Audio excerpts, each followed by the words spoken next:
आज लोकसभा चुनाव हुए तो किसको कितनी मिलेंगी सीटें, जाने इंडिया गठबंधन के बाद हुए ताजा सर्वे के हैरान करने वाले नतीजे। इंडिया गठबंधन के बाद आए इस सर्वे में कहीं एनडीए भारी पड़ता दिख रहा है तो कहीं एकजुट विपक्षी दलों का दबदबा रहने का अनुमान है।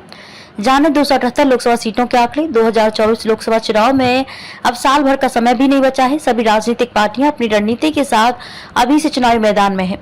इस बार का मुकाबला जनता के लिए दिलचस्प रहने वाला है क्योंकि लोकसभा चुनाव 2024 के लिए दो बड़े गठबंधन में सीधी जंग होने वाली है। एक पीएम मोदी के नेतृत्व वाला एनडीए तो दूसरा एकजुट विपक्ष का इंडिया है। इस बीच एनडीए और इंडिया को लेकर एक ताजा सर्वे किया गया जिसके नतीजे दंग करने वाले हैं।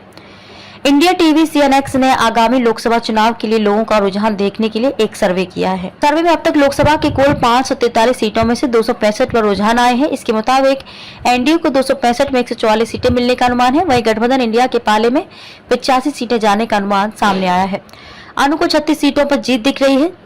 जाने सर्वे में नॉर्थ ईस्ट राज्यों दिल्ली, पंजाब, बिहार, मध्य प्रदेश, जम्मू कश्मीर में किसको कितनी सीटें मिलने का अनुमान है।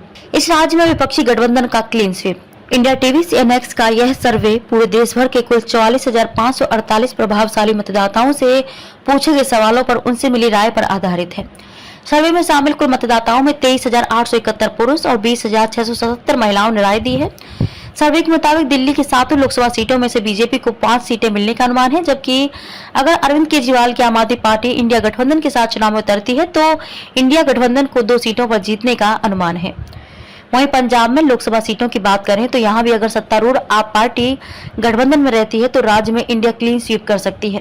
राजस्थान की 25 लोकसभा सीटों में एनडीए को 21 सीटों पर जीतने का अनुमान है। वहीं इंडिया गठबंधन को 4 सीटें मिल सकती हैं। मध्य प्रदेश में कुल 29 लोकसभा सीटें हैं जिसमें एनडीए को 24 सीटें और गठबंधन इंडिया के पाले में 4 सीटें जाने का अनुमान है। छत्तीसगढ़ का देखें तो यहाँ की कुल 11 सीटों में एनडीए को 7 सीटें और इंडिया को बाकी की 4 सीटें जीतने का अनुमान है। बिहार, जम्मू कश्मीर और नॉर्थ ईस्ट राज्यों के आंकड़े। बिहार में एनडीए में हुई उथल पुथल के बाद भी उसके खाते में 24 सीटें जाने का अनुमान है। बिहार में कुल 40 लोकसभा सीटें हैं जिसमें से बाकी की सीटों पर इंडिया गठबंधन को जीत मिलने का अनुमान है। हरियाणा की कुल 10 सीटों में एनडीए को 8 तो वहीं इंडिया के बचे 2 सीट मिलने का अनुमान है। झारखंड में 14 लोकसभा सीट जिसमें एनडीए को 13 और इंडिया को 1 सीट मिल सकती है। हिमाचल प्रदेश में कांग्रेस की सरकार के बावजूद 4 में से 3 पर एनडीए को बढ़त मिलने का अनुमान है और इंडिया को 1 सीट। अब नॉर्थ ईस्ट राज्यों की लोकसभा सीटों की बात करें तो असम की कुल 14 सीटों में एनडीए को 12 सीटें मिलने का अनुमान है, जबकि इंडिया और आईयूडीएफ को 1-1 सीट मिल सकती है। हिंसा प्रभावित मणिपुर की बात करें तो यहाँ की दोनों सीटों पर इंडिया गठबंधन को जीत मिलने का अनुमान है।